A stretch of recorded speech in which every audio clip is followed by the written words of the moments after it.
Untuk kamu semua yang sedang merasa kecil, kamu pantas diperjuangkan, termasuk oleh dirimu sendiri. Kamu pikir anak yatim bisa jadi apa? Kuliah aja nggak mampu, apalagi jadi suami buat anak saya.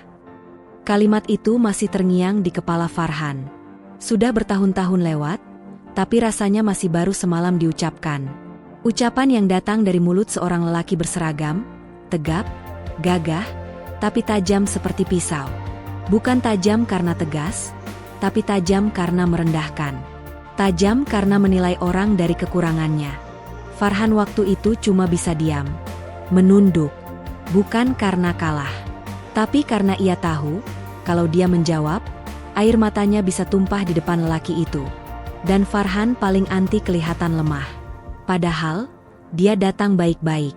Pakai kemeja pinjaman dari tetangga, semir sepatu sampai mengilap, rambut disisir pakai minyak rambut murahan dari warung depan gang.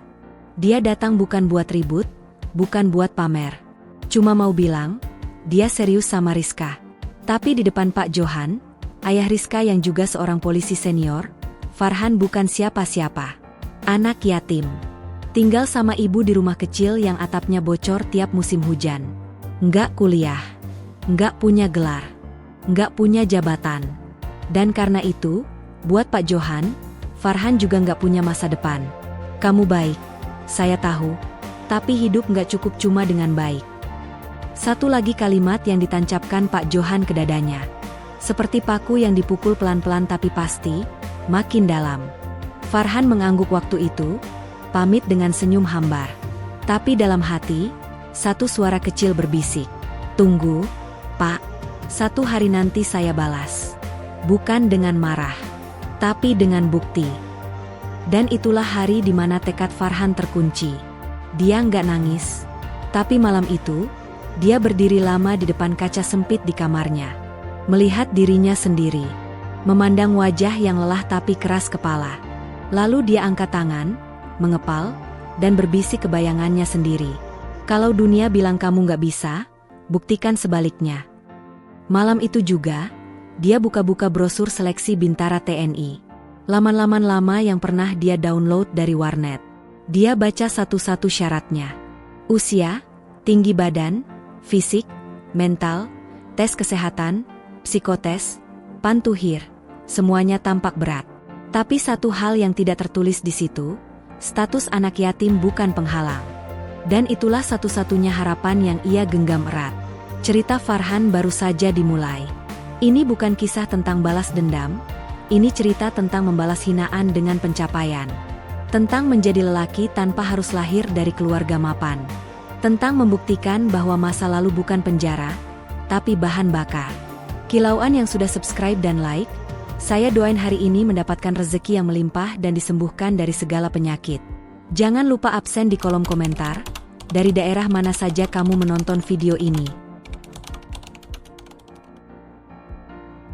Pagi di kampung kecil ujung Kabupaten Bojonegoro itu selalu dimulai dengan suara ayam, adzan subuh dari masjid seberang sawah, dan aroma kayu bakar dari dapur-dapur yang masih tradisional.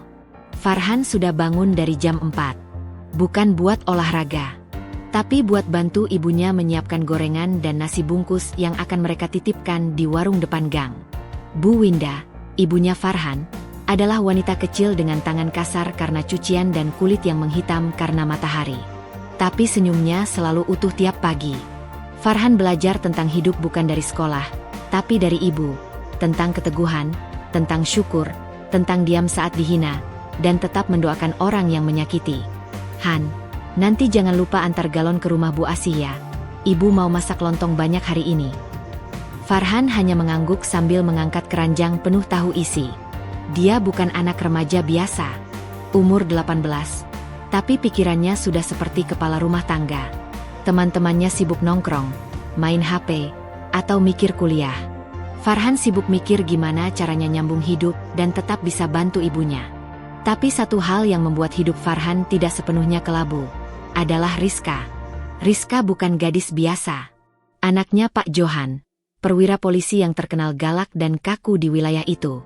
Tapi Rizka justru punya hati yang hangat, beda jauh dari ayahnya. Mereka kenal sejak duduk di bangku SMA kelas 1. Pertama kali ketemu waktu Farhan bantu bersihin kelas setelah hujan deras masuk lewat jendela yang terbuka. "Kamu gak capek?" tanya Rizka sambil ikut ngelap meja. "Capek sih, tapi gak bisa dibiarkan juga. Nanti kalau bangkunya lembab, bisa bau," jawab Farhan sambil senyum kecil. Itu awalnya. Dari hal kecil. Tapi dari situlah benih itu tumbuh. Tanpa niat, tanpa paksaan. Pelan-pelan. Lewat senyum, obrolan di kantin, dan saling kirim catatan PR. Mereka mulai dekat. Tapi diam-diam. Karena Rizka tahu, kalau ayahnya tahu, dunia bisa runtuh. Rizka tahu Farhan bukan siapa-siapa. Tapi dia jatuh cinta pada cara Farhan memperlakukan orang lain.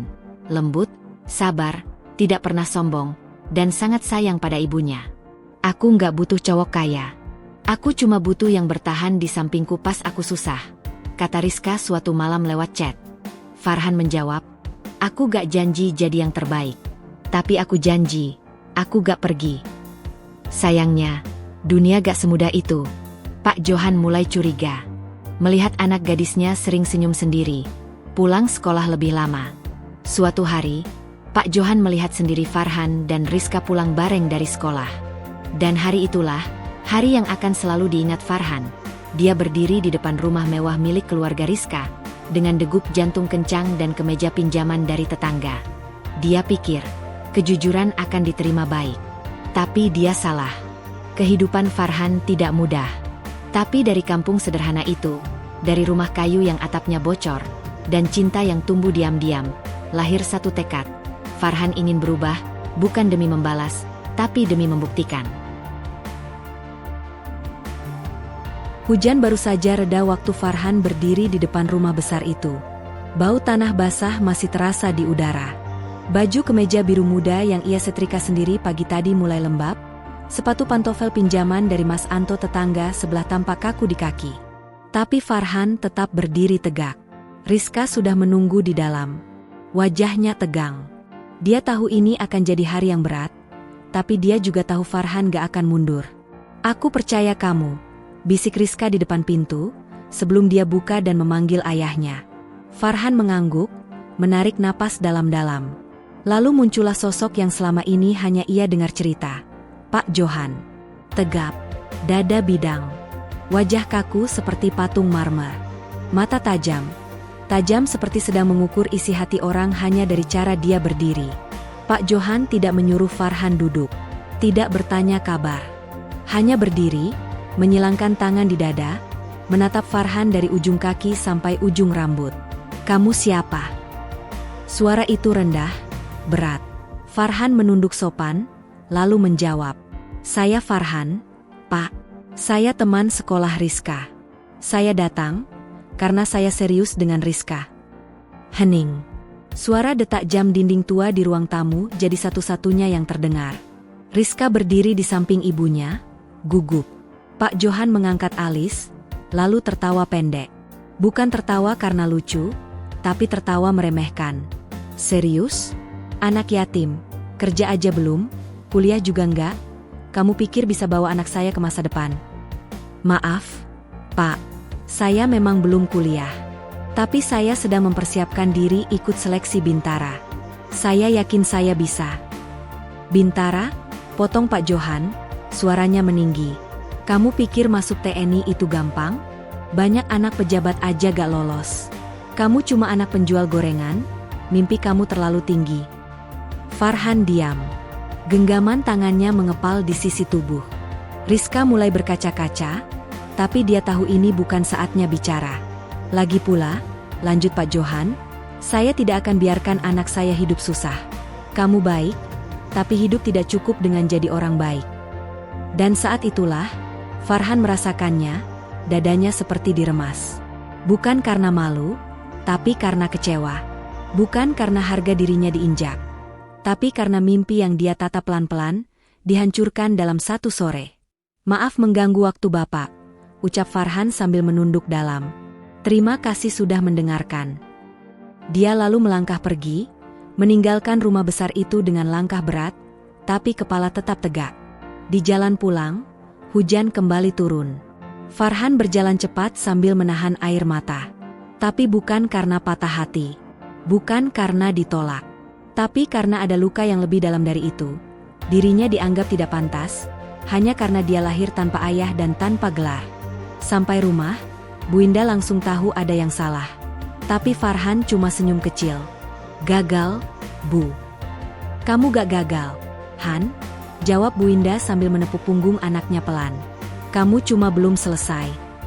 Malam itu, Farhan tidak tidur. Dia duduk menatap dinding, dengan brosur seleksi Bintara di tangan. Satu halaman yang dulu sering dia lewati, malam itu dia baca lama. Calon peserta wajib memiliki semangat juang tinggi, tahan terhadap tekanan, dan siap mengabdi untuk negara. Farhan menatap keluar jendela.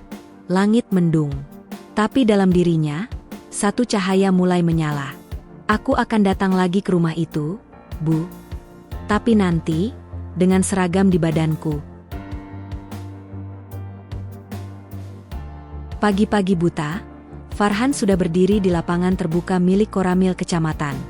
Lapangan itu keras, merah, berdebu, dengan rumput yang tumbuh cuma di pinggir-pinggir. Disinilah dia melatih dirinya.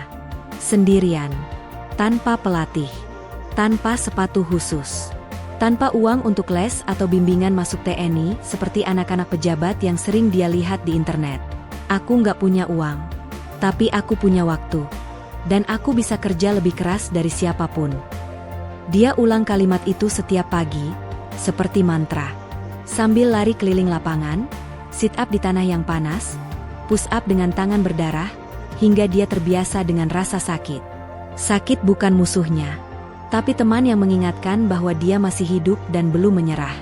Di sela waktu latihan, Farhan tetap bantu ibunya. Antar gorengan, bantu cuci piring, dan kadang kerja serabutan bantu bangunan atau angkut barang di pasar. Dia nggak pernah ngeluh. Karena satu-satunya cara dia bisa membalas semua hinaan itu, adalah dengan lulus seleksi Bintara. Bukan hanya lulus, tapi jadi yang terbaik. Rizka diam-diam selalu memantau. Lewat temannya, lewat media sosial, lewat bisikan orang. Meski mereka sudah jarang komunikasi, dia tidak pernah hilang rasa. Farhan tahu itu. Tapi dia juga tahu, kalau dia berhenti sekarang, semua perjuangan jadi sia-sia. Suatu hari, Farhan jatuh saat lari. Kakinya terkilir parah, berdarah. Tapi dia tetap bangkit, jalan pincang, dan lanjut latihan. Orang-orang yang lihat geleng-geleng kepala. Anak siapa itu? Latihan sendiri tiap pagi, nekat bener. Tapi Farhan tak peduli. Yang dia tahu cuma satu. Suatu hari nanti, dia akan pakai seragam itu.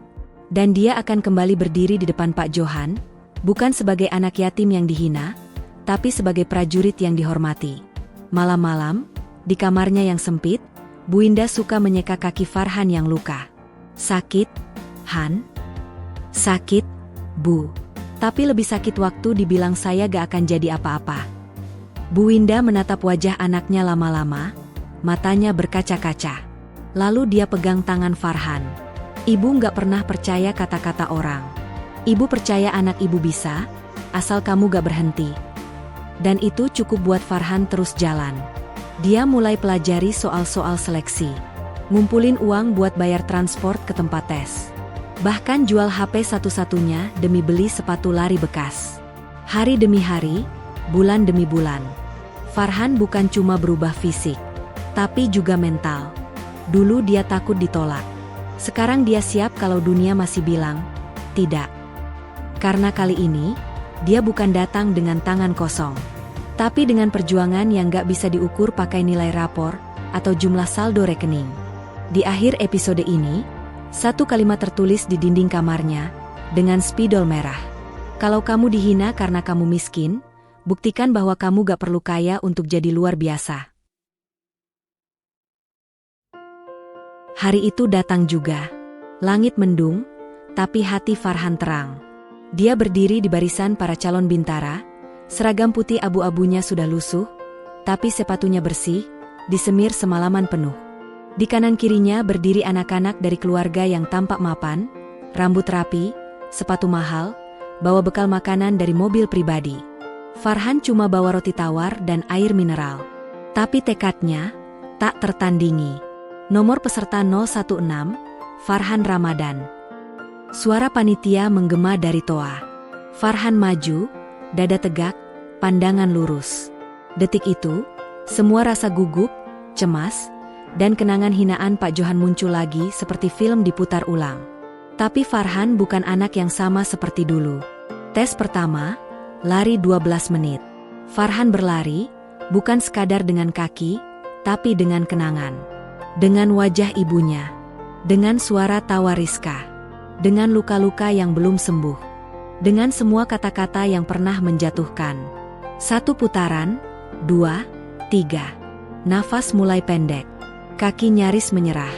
Tapi dia terus lari. Di menit terakhir, Farhan berteriak dalam hati. Aku bukan anak gagal, Pak. Lihat aku sekarang. Dan dia melampaui garis finish, tubuh nyaris roboh. Tapi senyum tipis muncul di wajahnya. Tes demi tes dijalani. Push up, sit up, sutleran, postur tubuh, tes psikologi, wawancara. Satu momen paling berat adalah saat wawancara. Seorang perwira senior bertanya, "Kenapa kamu mau jadi bintara?"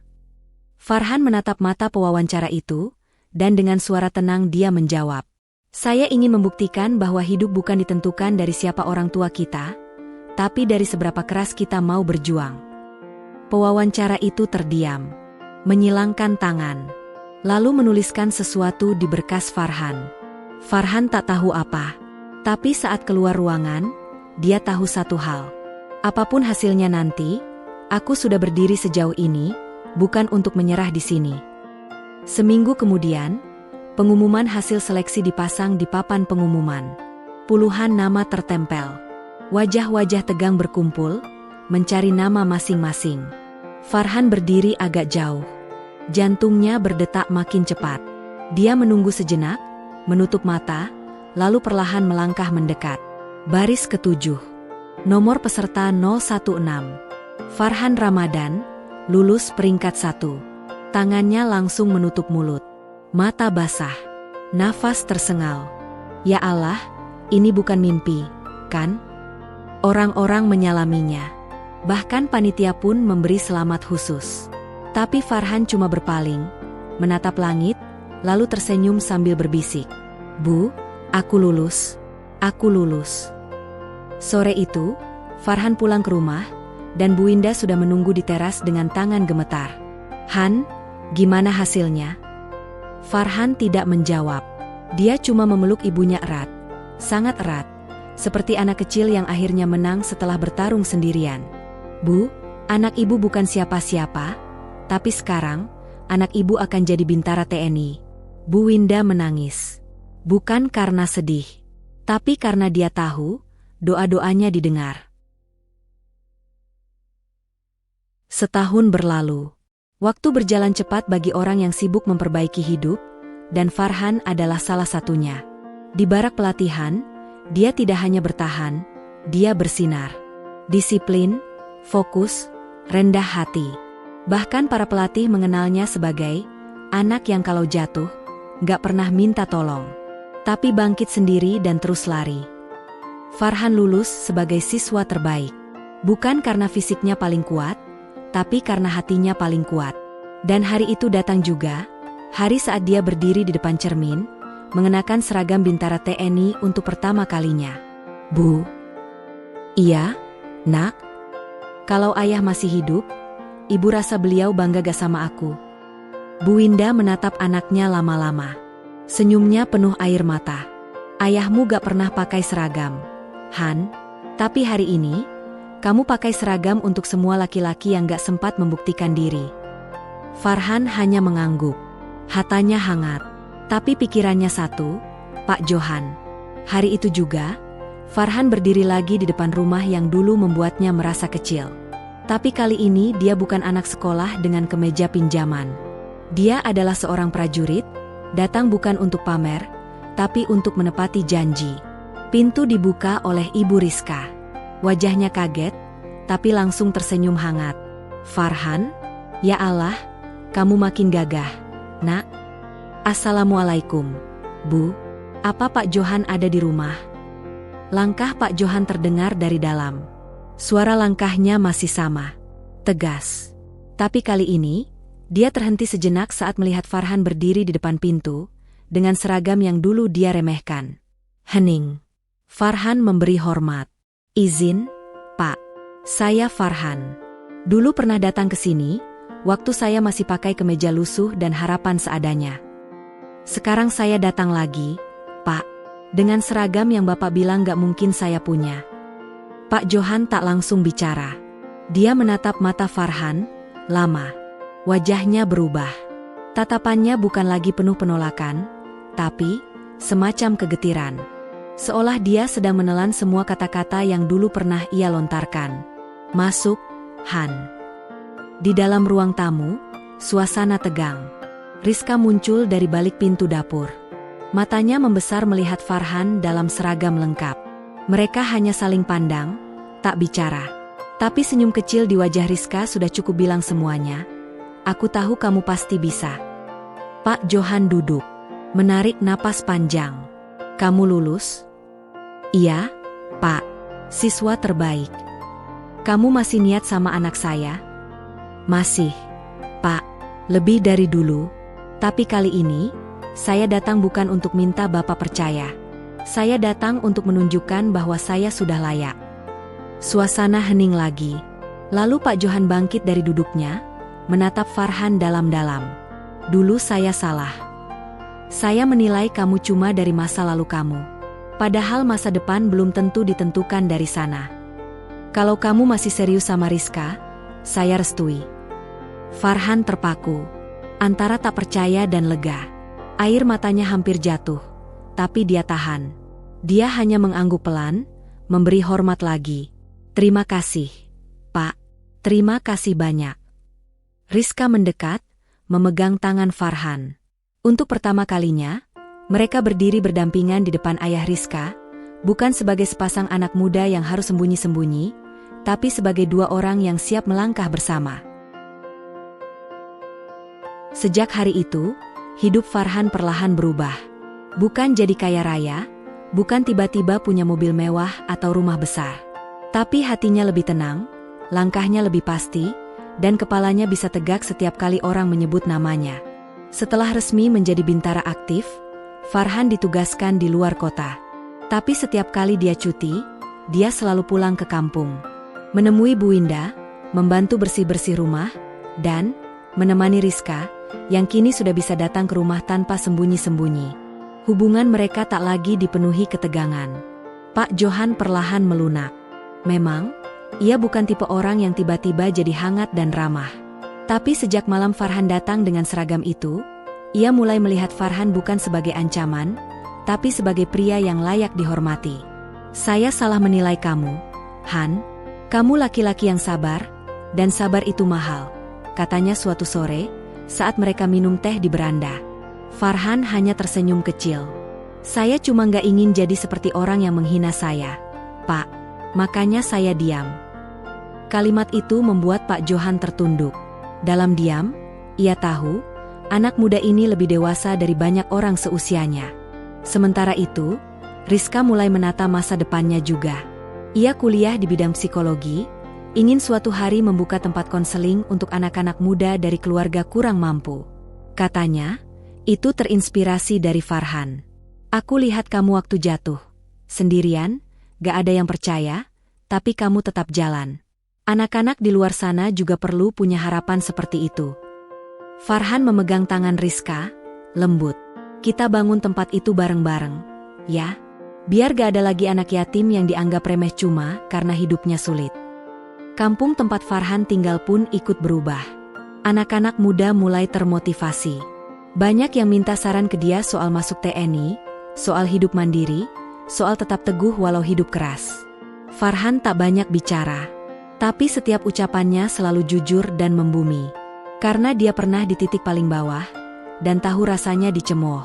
Kalau kamu mau dihargai, jangan minta dimengerti. Buktikan pelan-pelan, dan diam pun bisa jadi jawaban paling keras.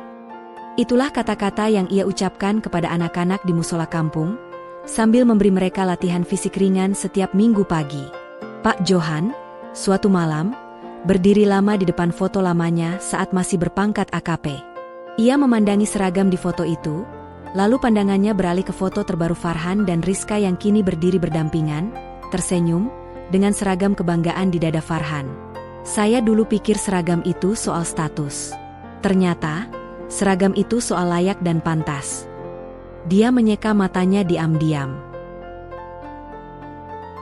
Kadang aku masih suka duduk sendiri di depan rumah kontrakan kecil kami yang kini jadi markas operasional usaha. Di tangan, segelas kopi hitam tanpa gula. Di udara, bau limbah plastik yang sedang dipilah-pilah bercampur suara cicak dan kipas angin tua. Dan di hatiku, rasa yang tenang, seperti danau yang baru selesai dihujani badai panjang. Kalau dulu ada yang bilang, aku bakal jatuh cinta sama penjual gorengan, berhenti kerja kantoran, dan ngurusin botol bekas buat hidup, mungkin aku akan ketawa keras-keras. Tapi hidup, seperti kata Raka, nggak pernah pakai skenario manusia. Dia tumbuh dari kejutan kecil yang kita rawat, bukan dari rencana besar yang hanya kita simpan. Bersama Raka, aku belajar banyak hal. Tentang menghargai proses. Tentang menyikapi omongan orang. Tentang bertahan saat semua terasa mustahil. Dan tentang bagaimana cinta itu ternyata nggak selalu harus ditunjukkan lewat coklat mahal atau dinner di rooftop hotel. Kadang, cinta hadir dalam bentuk tahu isi hangat, tangan yang lecet tapi tetap menggenggam, dan suara yang bilang, "Tenang, kita bisa." Aku bukan perempuan luar biasa. Aku hanya seseorang yang memilih untuk percaya pada cinta yang tampaknya salah, tapi terasa paling benar. Aku milih bertaruh pada mimpi yang belum tentu berhasil, tapi punya dasar yang jujur. Dan sejauh ini, aku belum pernah nyesel. Mungkin, di luar sana, masih banyak Naila dan Raka lain yang sedang bingung, milih jalan yang logis atau ikuti kata hati. Buat mereka, aku cuma mau bilang satu hal. Cinta yang benar nggak selalu nyaman di awal, tapi dia akan bikin kamu lebih kenal siapa dirimu sebenarnya. Sekarang, gerobak biru itu sudah kami simpan di pojok gudang. Nggak dipakai jualan lagi, tapi kami nggak pernah singkirkan. Karena di sanalah semuanya bermula. Dari sebiji tahu isi, sepotong bakwan, dan satu tatapan tulus yang akhirnya mengubah hidup. Dan kalau nanti anak-anak kami nanya, gimana ayah dan ibu bisa ketemu? Aku akan jawab sambil senyum. Kami dipertemukan oleh minyak goreng dan keberanian melawan ketidakmungkinan.